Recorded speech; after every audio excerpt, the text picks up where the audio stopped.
우리는 대부분 외적인 성취를 이루면 아이가 성숙해질 거라고 믿습니다. 얘가 의사가 되면, 얘가 검사가 되면, 얘가 유명한 CEO가 되면, 스티브 잡스 같은 뛰어난 CEO가 되면 얘의 삶이 행복해질 거라고 믿는데요. 사실은 외적 완성을 한다고 해서 내적 완성이 이루어지진 않는 거예요. 그래서 의사가 돼서 끊임없이 외로운 사람들이 있습니다. 유명해져서 뭡니까? 끊임없이 약물 중독에 시달리는 사람들이 있더라는 거예요. 맞죠? 그죠? 그리고 두 번째는 사회적 성취라는 외적 완성을 이루어도 내적 불안이 계속 남아서 끊임없는 비교와 열등감, 경쟁의 패러다임 속에서 살게 되더라는 겁니다. 그러다 보니까 여기서도 어머님들끼리 대답할 때 뭐 하면 됩니까? 제 생각은 이렇습니다. 얘기하면 되는데 끊임없이 드는 생각이 뭡니까? 내가 이런 대답하면 옆에서 나를 뭘로 볼까? 끊임없이 비교하는 거예요. 그리고 조건에 대한 가치관이 뭐가 나옵니까? 이런 데 대답 안 하는 게 상책이야. 이런 것들이 나오게 되더라는 거죠. 그러면 이제 알파고 시대는 아까 말씀드린 것처럼 이 인간다운 인간에 대한 강력한 요청, 이게 뭐냐? 이 기계들이, 로봇들이 경험할 수 없는 게 저는 크게 두 가지가 있다고 보는데 그 중에 하나는 뭐냐? 죽음을 경험할 수가 없습니다. 그래서 한계를 모르기 때문에 로봇은 후회감을 가지기가 대단히 어려워집니다. 후회감을 가지면 불안 이런 것들을 가지기도 어려워지는 거예요. 그러면 앞으로 사회에서는 누가 필요하냐? 인간다운 인간, 사람다운 사람. 다시 말하자면 내가 감정이 좀 상했다는 이유로 뭐합니까? 로봇에게 명령을 집어내 저 사람 가서 죽여버려. 이런 거 하지 않는 사람.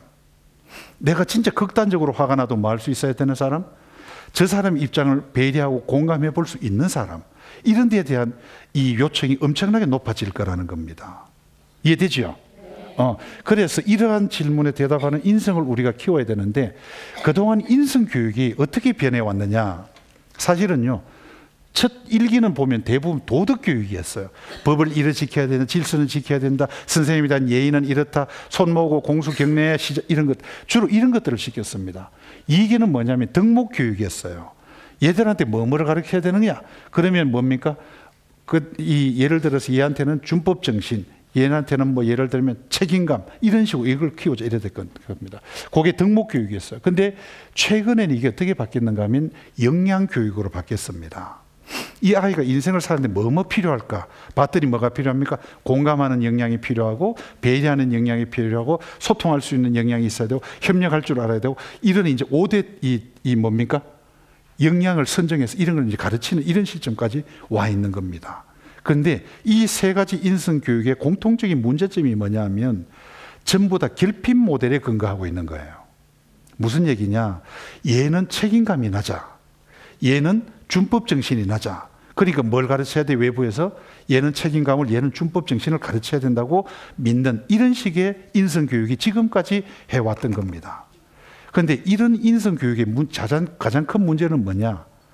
이런 인성 덕목이, 이런 역량이 나한테 아무 의미가 없는 거예요. 이해가 됩니까? 왜 착하게 살아야 됩니까? 왜 착하게 살아야 될까요? 모르죠. 남을 배려하래. 그 배려했더니 남들이 막 계속 승진하고 배려해가지고 돈 빌려다 또 배려하고 막 돈 빌려주고 이랬대.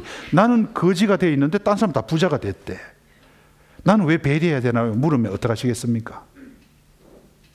답할 게 없죠. 이런 것들이 결핍 모델의 가장 큰 약점입니다. 외부에서 주어지니까 이게 왜 내가 필요한지 알 수가 없게 되는 거예요.